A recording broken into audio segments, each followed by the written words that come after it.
Voici le bonheur. Tu viens au monde et tes parents font en sorte que tu grandisses dans de très bonnes conditions. Tout va bien, tu as tout ce dont tu as besoin. Tu manges, tu dors, tu as tes jouets, tes vêtements, tu es au calme. Et ça va durer longtemps. Après tout, c'est ça le bonheur, non? Tu es libre de faire ce que tu veux.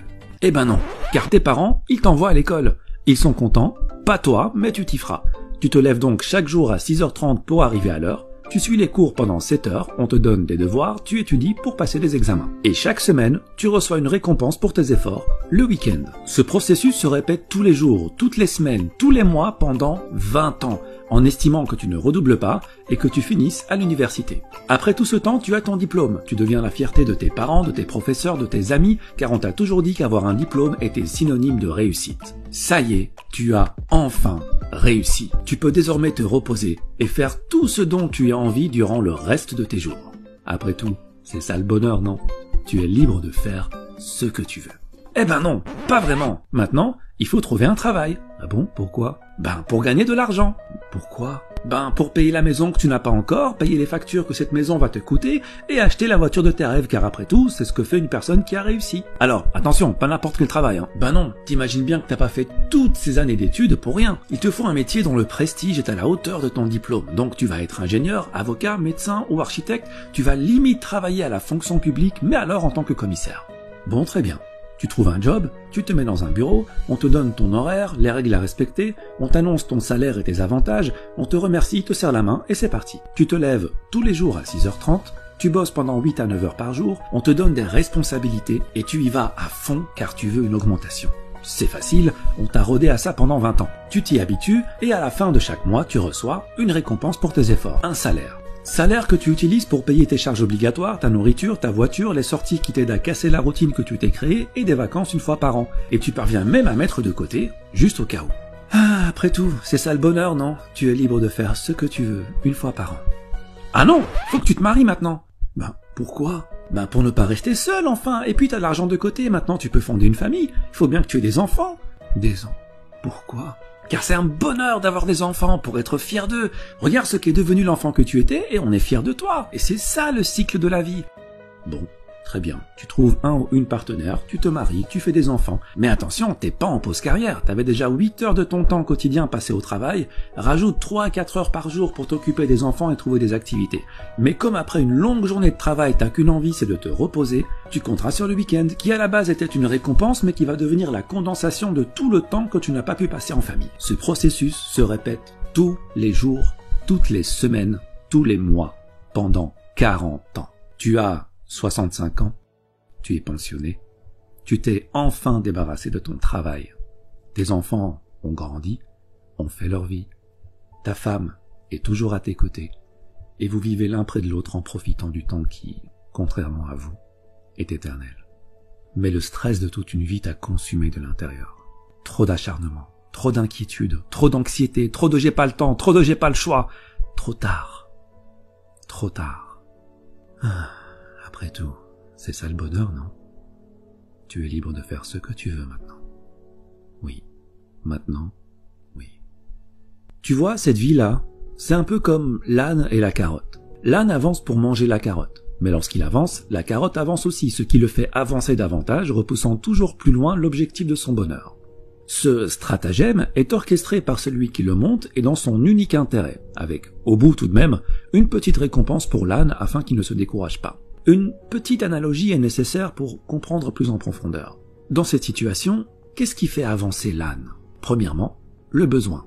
Mais pas n'importe quel besoin, le besoin créé par la personne qui le monte. Un âne, ça mange de l'herbe, ça mange du foin. Une carotte, c'est une sucrerie pour lui. Ce n'est pas un besoin vital, mais un caprice. Dans la vie de l'homme en société, ce qui le fait avancer est aussi le besoin. Le besoin de consommation dont la nécessité n'est pas vitale, mais a été induite par l'éducation, la publicité, les médias. Deuxièmement, l'insatisfaction.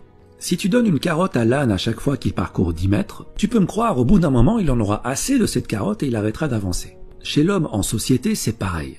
Il faut le maintenir dans une zone d'insatisfaction assez élevée pour que son besoin ne soit pas totalement comblé, mais assez basse pour qu'il soit prêt à refournir les efforts nécessaires afin d'assouvir ce besoin. Concrètement, si ton patron te donne 10 000 € par mois, tu seras totalement satisfait et ce n'est pas dans son intérêt puisqu'avec cet argent et un minimum d'intelligence financière, tu investiras dans l'immobilier pour dégager des revenus automatiques et plus besoin de patron.